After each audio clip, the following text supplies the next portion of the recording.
Breaking news.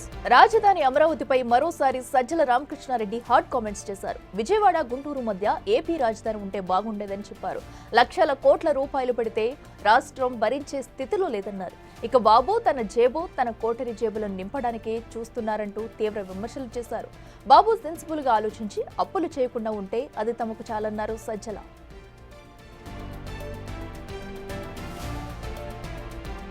ఇప్పుడు చంద్రబాబు నాయుడు గారు చేస్తున్న చూస్తే ఇప్పటికే 1,00,000 కోట్ల అప్పుకు రెడీ అయినాడు.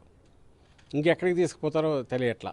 పోనీ దాంతో అయిపోతుందా తెలియట్లేదు. ఎందుకంటే ఇంతవరకు ప్లాట్లకు సంబంధించిన అమ్యూనిటీస్ ఇచ్చే పని మొదలు పెట్టలే. 64,000 ప్లాట్లకు మీరు క్రియేట్ చేయాలంటే లేఅవుట్లో 64,000 ప్లాట్లకు ఎకరాకు అది ఎన్ని ఎకరాలు అవుతుందో థౌజండ్స్ ఆఫ్ ఏకర్స్ అవుతాయి. 10,000 కోట్లు 20,000 కోట్లు ఎంతో అయితే ఫస్ట్ ప్రియారిటీ అది ఉండాలి. అది వదిలేసి 90,000 కోట్ల దాకా ఇప్పటికే 70,000-80,000 కోట్లు పాత కాంట్రాక్టులు మళ్ళీ రివైజ్ చేసి పునాదులు వేసిన వాటికి కూడా 4,000-5,000 ఎస్ఎఫ్టీ ఉండేది 10,000 పెంచి అవి ఒప్పందాలు చేసుకుని మొబిలైజేషన్ అడ్వాన్సులు ఇచ్చి అటుపోతున్నారు తప్ప ఆ రకంగా 90,000 కోట్లు 1,00,000 కోట్లకు ఇప్పటికే అప్పులు దీనికి రాసి పెట్టేశాడు స్టేట్కు. ఇంకో 1,00,000 కోట్లు ఇస్తే అది తీసుకొని పెట్టేట్టున్నారు. సో ఇది ఎక్కడికి పోతుందో తెలియట్లేదు.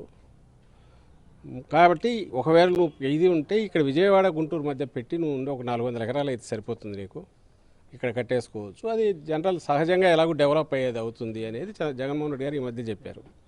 రాజధాని లేదా భవనాల నిర్మాణమా కట్టడాల మెయిన్ ఒక నగరం నిర్మించాలనుకుంటున్నాడని ఆయన తెలుసుకోవాలి. రాజధాని అయితే ఇట్స్ వెరీ మచ్ దేర్. ఇప్పటికీ సెక్రటేరియట్ ఉంది, అసెంబ్లీ ఉంది, హైకోర్టు ఉంది, నడుస్తుంది.